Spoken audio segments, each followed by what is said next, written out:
Bom dia a todos. Primeiramente, eu gostaria de agradecer ao Comitê do ESCM pelo convite. Meu nome é Juliana Bernardes, sou pesquisadora no CNPEM e hoje, na minha apresentação, vou abordar um pouco sobre as pesquisas que a gente tem feito no laboratório relacionada a nanomateriais de celulose e também vou falar um pouco sobre a celulose e suas aplicações na produção de polímeros. A celulose, como todos já sabem, é um polímero que é abundante na natureza. Sua produção anual é estimada em torno de 50 bilhões de toneladas. E ela está presente na parede celular das plantas, junto com outros polímeros, principalmente a hemicelulose e a lignina. Então, se eu quero utilizar a celulose para a produção de materiais, de biocombustíveis ou de polímeros, eu tenho que primeiramente retirar a celulose desse complexo que é chamado complexo lignocelulósico. Então, eu tenho que retirar a hemicelulose e a lignina da planta, então obter a celulose com o maior grau de pureza possível. A remoção de componentes da biomassa pode ser feita de uma forma degradativa ou não degradativa, tá? Então, quando é feita uma desconstrução degradativa, os biopolímeros que estão presentes na biomassa são quebrados em moléculas menores, ou seja, nos monômeros que formam os polímeros, e essas moléculas menores servem como blocos de construção para produzir moléculas mais complexas, ok? Mas a gente também pode fazer uma desconstrução não degradativa, ou seja, a gente remove a celulose, a hemicelulose e a lignina na forma macromolecular, na forma polimérica, e a gente utiliza esses polímeros para a produção de outros polímeros ou mesmo na produção de materiais. Eu vou abordar mais aqui a forma não degradativa de desconstrução da biomassa. A maior parte da celulose extraída por processos não degradativos é utilizada para a produção tanto de papel quanto de celulose. Então, a madeira, que é a matéria-prima principal para a produção de papel e celulose, ela passa por processos de pré-tratamento, tá? Chamado aqui de cozimento, para remoção de lignina e hemicelulose, e também para obter uma celulose um papel mais puro, elas podem passar também por um processo de branqueamento. Em relação à produção de papel e celulose no Brasil, aqui nós temos uma destacada produção, tá? Somos o 4º produtor mundial de celulose e o 10º produtor mundial de papel. Essa produção vem aumentando ano a ano, como mostra esse gráfico aqui, tá? Que é a produtividade em função do ano para a celulose e aqui para o papel. E essa produção tende a aumentar, porque o Brasil ele tem uma produtividade das florestas por hectare bem alta em relação a outros países que também são importantes produtores de papel e celulose. Além da extração de celulose a partir de madeira e de algodão, os resíduos agroindustriais são bastante interessantes para a remoção desse biopolímero. Tá? Um exemplo disso é o bagaço de cana-de-açúcar. O Brasil é o principal produtor mundial de bagaço, produz por safra cerca de 650 milhões de toneladas de bagaço e cerca de 30% desse resíduo sólido é celulose. E nos dias de hoje, o que é feito com esse bagaço que é gerado nas usinas, eles são em torno de cerca de 90% é utilizado nos sistemas de cogeração para produção de eletricidade e calor. Mas também poderia ser utilizado, por exemplo, a produção para extração de celulose e, em consequência, a produção de outros tipos de produtos. Bom, após a extração da celulose, seja de madeira ou de algum resíduo agroindustrial, a celulose, dependendo do fim que eu quero, eu faço diferentes tipos de processamento, tá? Aqui hoje eu vou comentar um pouco superficialmente sobre a produção de biocombustível e polímeros e vou focar mais na produção de biomateriais que está relacionada às pesquisas que eu venho fazendo aqui no CNPEM. Primeiramente, em relação à produção de biocombustível, então a celulose, através de processos não degradativos, ela é removida da biomassa, tá? Então, tem o polímero celulose. E para a produção de etanol, essa biomassa, esse biopolímero passa por um processo de hidrólise enzimática, ou seja, de quebra na presença de água. Então, tem enzimas que conseguem quebrar esse polímero de celulose e transformar em glicose, e essa glicose depois entra no processo de produção de etanol, passando pela fermentação, assim como é feito em processos de primeira geração. Então, esse aqui é o chamado etanol celulósico. Então, ele vem não diretamente do açúcar, mas ele vem da celulose, que passa por uma etapa de quebra em glicose, para depois passar por fermentação. A celulose extraída de forma não degradativa, tá, da biomassa pode ser utilizada também para a produção de outros polímeros. Tá? Isso já está bem presente no nosso dia a dia em diferentes produtos.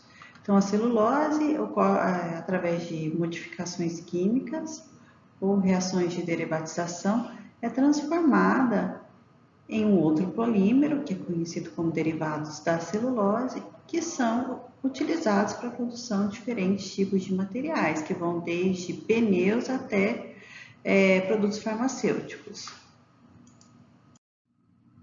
Eu vou exemplificar aqui um derivado de celulose, que é o acetato de celulose. Então, aqui a gente tem o polímero de celulose, tá? Esse aqui é o monômero de um polímero de celulose. E quando a gente produz o acetato de celulose, a gente substitui essas hidroxilas por esse grupo acetato em todas as posições. Então, a gente tem um derivado de celulose. E quando a gente faz isso, a gente muda completamente as características físico-químicas do polímero, ou seja, a celulose eu não consigo dissolver em água, em solventes orgânicos que geralmente são utilizados para dissolver polímero. O acetato eu já consigo dissolver, então ele tem características diferentes. Então, dissolvendo em um solvente o polímero, eu consigo moldar e transformar esse polímero em diferentes materiais, ok? No caso do acetato, então, ele pode ser moldado e transformado em embalagem, tecidos, filtros para cigarro, óculos. Então, esse processamento via solubilização é utilizado, então, para transformar esse polímero em diferentes materiais. E aqui são os grandes produtores de acetato de celulose no mundo.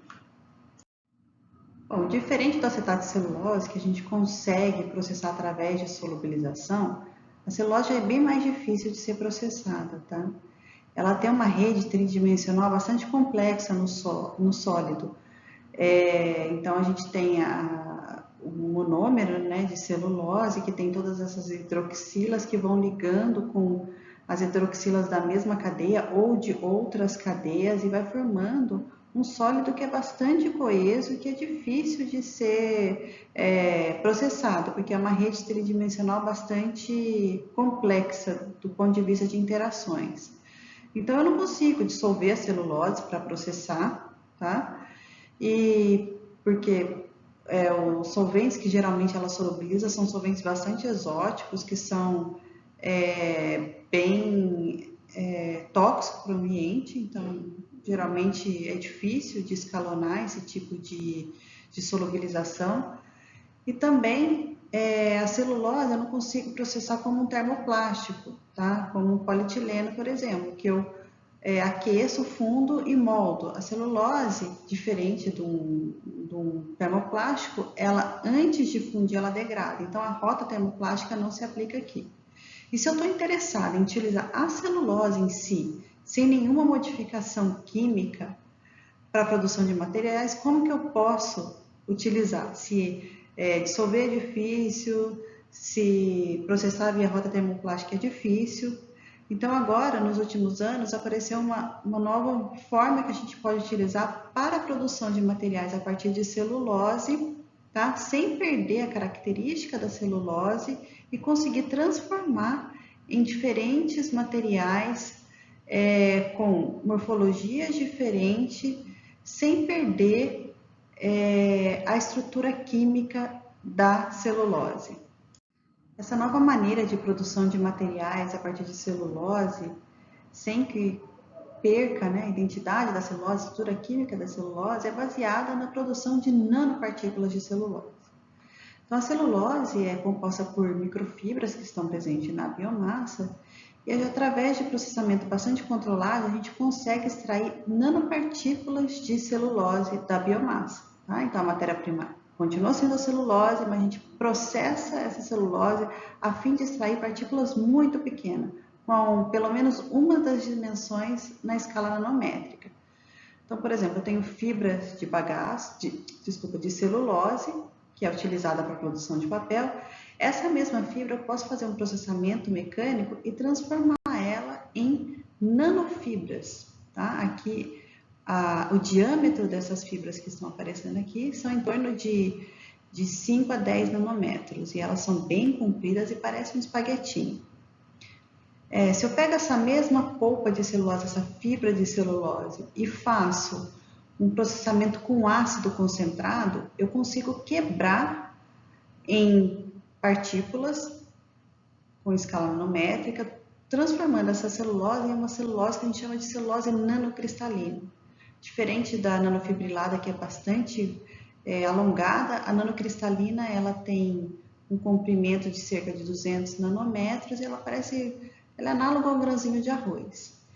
E essas nanopartículas são bem interessantes porque elas possuem todas as vantagens das partículas nanométricas de carbono, as partículas nanométricas inorgânicas, e podem ser usadas como agente de reforço, tem elevada área superficial, etc.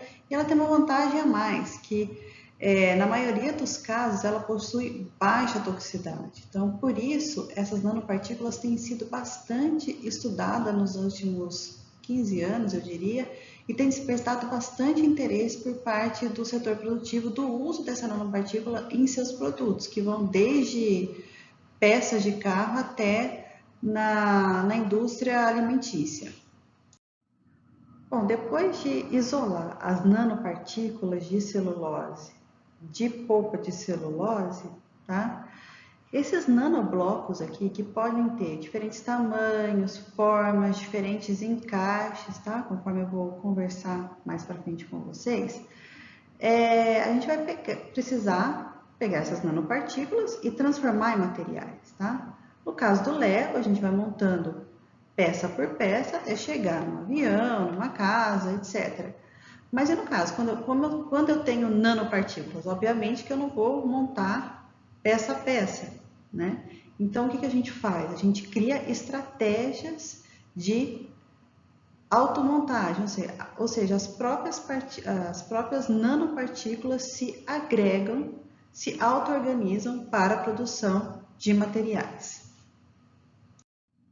Antes de falar das estratégias de autoordenamento dessas nanopartículas para a produção de materiais, eu vou falar um pouquinho sobre o isolamento. A gente trabalha com isso também, pesquisas relacionadas ao isolamento dessas nanopartículas a partir de biomassas de interesse nacional. A gente tem utilizado muito aqui no laboratório o bagaço de cana-de-açúcar como matéria-prima para a produção dessas nanopartículas.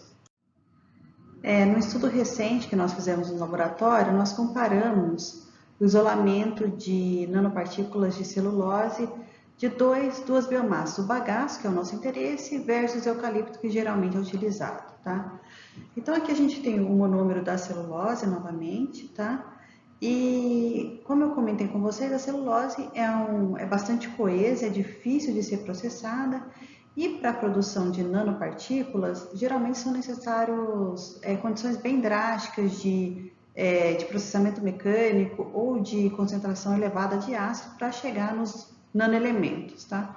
E uma estratégia que é bastante utilizada ultimamente é a substituição desse grupo hidroxila aqui, ligado ao carbono número 6 aqui, por um grupo carboxilato, tá? Esse grupo carboxilato, quando a gente substitui aqui, ele em água, esse sódio vai dissociar, se íon sódio dissocia, então eu adiciono uma carga eletrostática negativa na fibra. Eu posso fazer isso em diferentes pontos. Eu não vou derivatizar, mudar a estrutura química, eu vou fazer só uma mudança química superficial em alguns pontos, adicionando esse grupo carboxilato.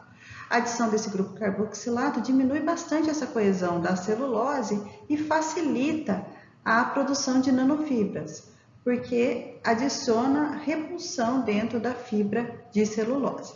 E nesse estudo aqui, então, a gente utilizou tanto o bagaço como o eucalipto como matéria-prima, e a gente variou também a quantidade de agente oxidante na reação de oxidação, tá? Então, a gente variou a quantidade desses grupos carboxilados presentes na superfície da nanofibras e viu o efeito disso na produção de nanocelulose. Aqui estão as fotos de tubos contendo a celulose de bagaço na primeira linha e de eucalipto na segunda linha, com diferentes graus de oxidação, ou seja, com diferentes quantidades de agente oxidante utilizados durante a reação de oxidação. Então, aqui o grau de oxidação aumenta daqui para cá. E o que a gente pode verificar é que para o bagaço, conforme a gente vai aumentando o grau de oxidação, as suspensões vão ficando menos opacas e vão ficando bastante viscosas. Quando a gente inverte o tubo, ela nem escoa.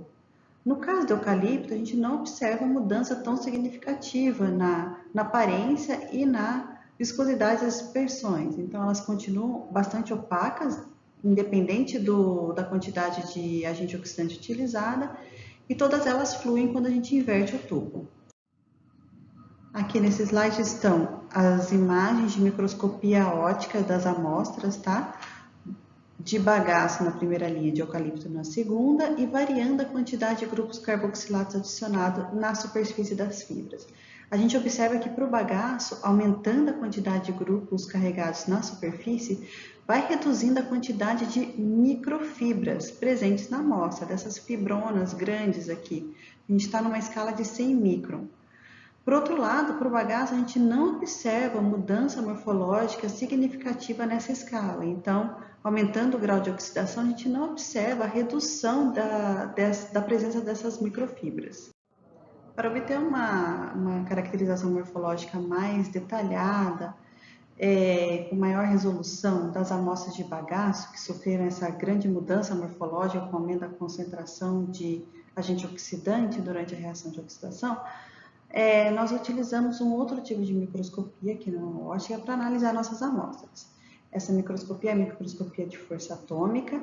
Ela consiste numa ponta bem afiada que vai varrendo a superfície da amostra. Dependendo do tipo de interação entre a ponta e a amostra, a frequência de oscilação dessa ponta altera e isso é detectado e transformada essa alteração de frequência em mapas de topografia, rugosidade, etc. Aqui nós vamos ver imagens topográficas das amostras de bagaço de cana, de celulose saída de bagaço de cana com diferentes graus de oxidação.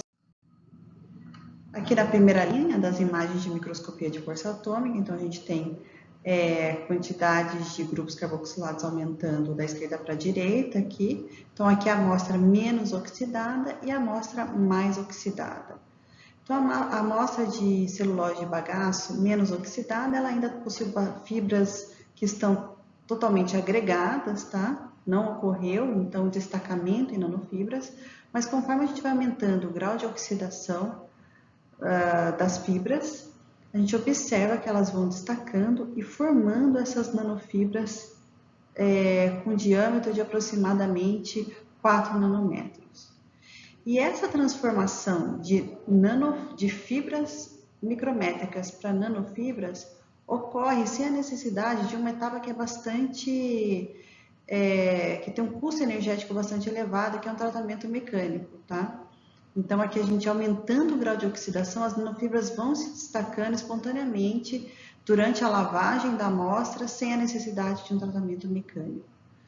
No caso, se a gente utiliza um tratamento mecânico posterior, pega essas nanofibras e faz um processamento com ultrassom, por exemplo, a gente consegue transformar, por exemplo, a nanofibra aqui em nanopartículas que se assemelham muito com os nanocristais que são obtidos através de hidrólise ácida. Então, a gente consegue obter nanofibras sem tratamento mecânico e nanocristais sem a necessidade de utilizar ácido sulfúrico. Então, é bem interessante o bagaço de cana-de-açúcar frente ao eucalipto. O eucalipto a gente não consegue nem produzir nanofibras sem tratamento mecânico e nem nanocristal sem adição de ácido sulfúrico concentrado.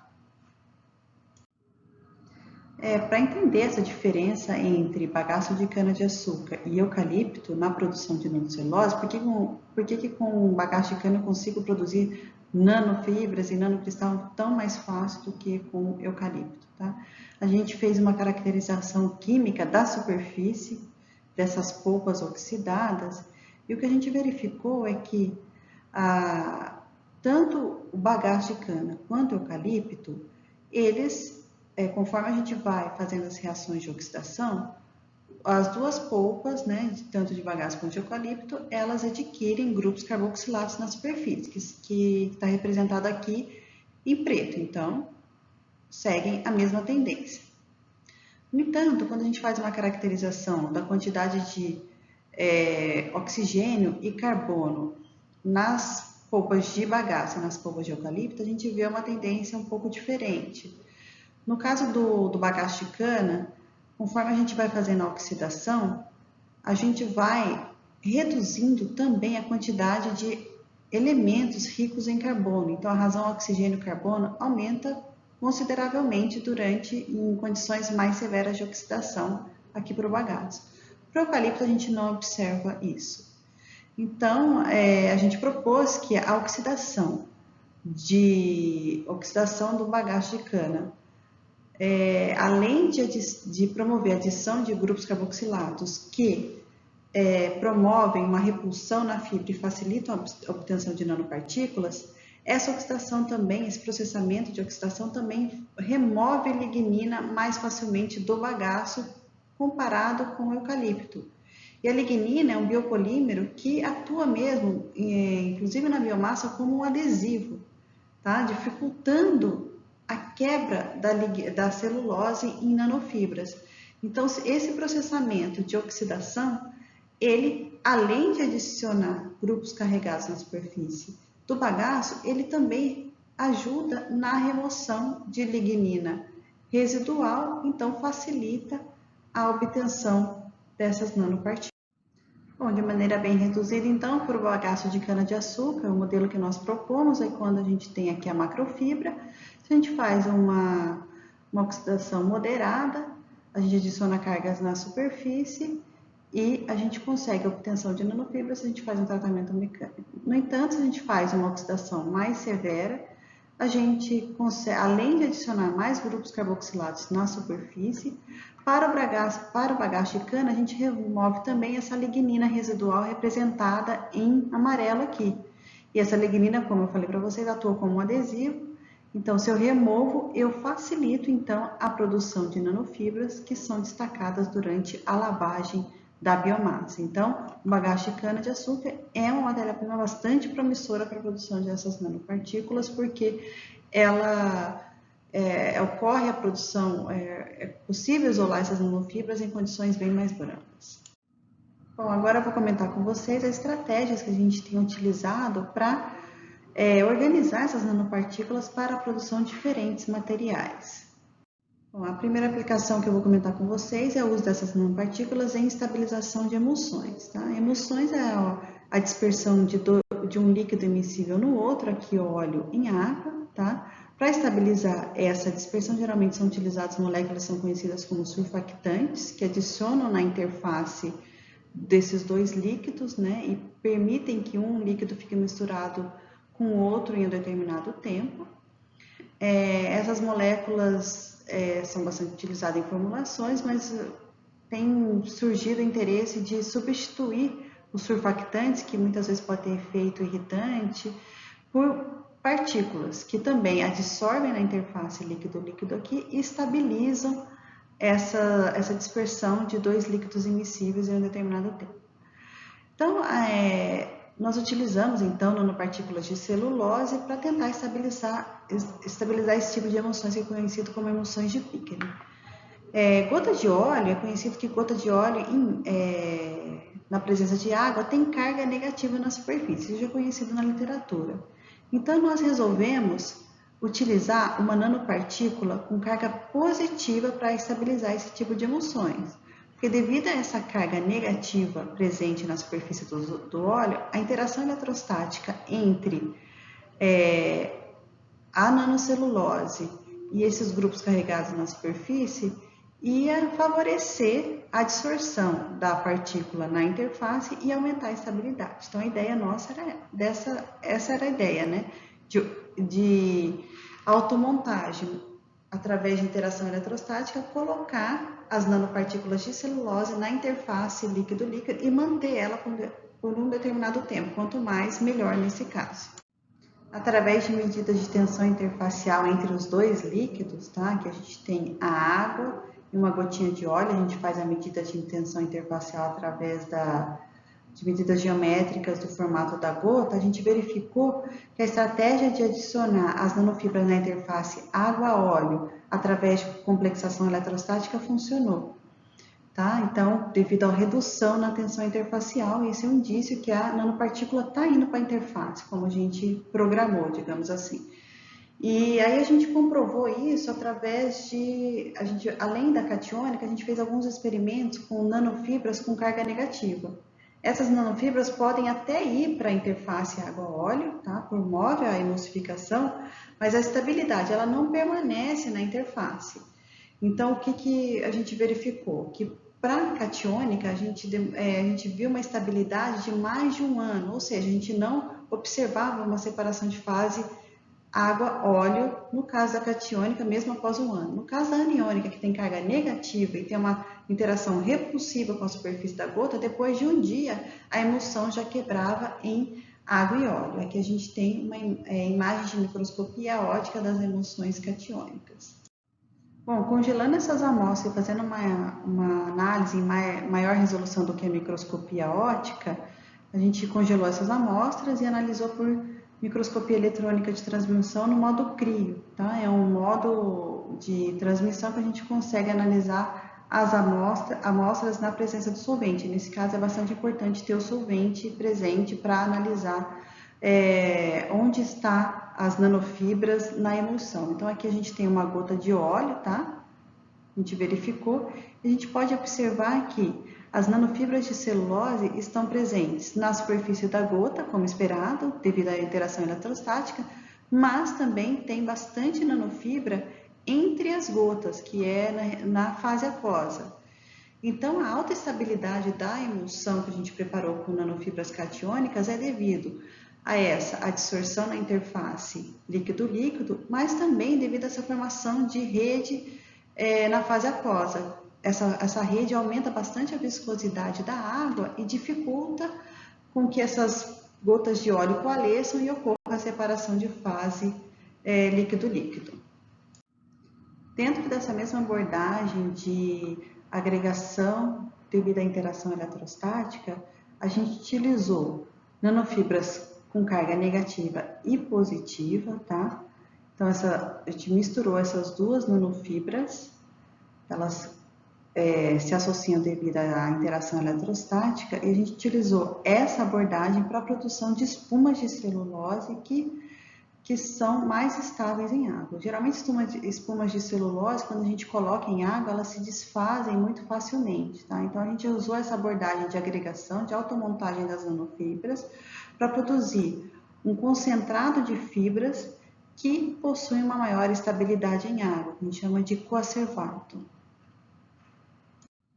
Aqui nesse slide tem a imagem, né, a foto dessas espumas preparadas com nanocelulose, tá? Então, aqui 100% aniônica, 100% catiônica, e aqui a mistura das duas, tá? A gente produziu espumas através da interação eletrostática de catiônica com aniônica. Na mistura, a gente observa uma melhoria na propriedade mecânica dessas espumas quando estão secas, tá? Mas o mais interessante é que essas nanofibras, quando a gente coloca em água, elas apresentam uma melhoria na estabilidade comparada com as nanofibras sem complexação eletrostática. Então, aqui a gente tem uma espuminha que a gente põe em água, tá? Aqui, essa daqui tem a mistura aniônica e catiônica, e essa daqui só catiônica. Então, quando a gente põe água e faz uma agitação vigorosa, essa daqui só catiônica se desfaz completamente. Aqui tem a mistura aniônica e catiônica, ela mantém a forma, então, com isso a gente pode ver que essa automontagem, essa agregação das nanofibras promove uma melhor estabilidade mecânica na presença de água. Por exemplo, se eu quiser substituir poliuretana, se eu utilizar um complexo de nanofibras, tá? Contendo fibras catiônicas e aniônicas, certamente vai ser bem melhor do que se eu utilizar um tipo só de nanofibra. E nesse último exemplo que eu vou trazer para vocês hoje, nós utilizamos essa abordagem de agregação, de autoordenamento das nanopartículas em água para a produção de adesivos adesivos que mantêm a estabilidade mesmo molhados na presença de água, tá? Esses adesivos são bioinspirados em mexilhões que excretam uma mistura de proteínas para aderir às partículas de areia e eles constroem os castelos de areia que mantêm a forma mesmo na presença de água, tá? Então a gente utilizou nanocelulose e outros biopolímeros, tá? A gente fez uma agregação controlada, né, dessas nanopartículas em água e produziu formulações que são capazes de colar diferentes tipos de substratos secos e também molhados, que é um pouco mais desafiador. Bom, gostaria de agradecer a atenção de todos. Eu deixo aqui meu e-mail caso alguém tenha alguma dúvida ou queira entrar em contato. Vou ficar feliz em responder. Obrigada.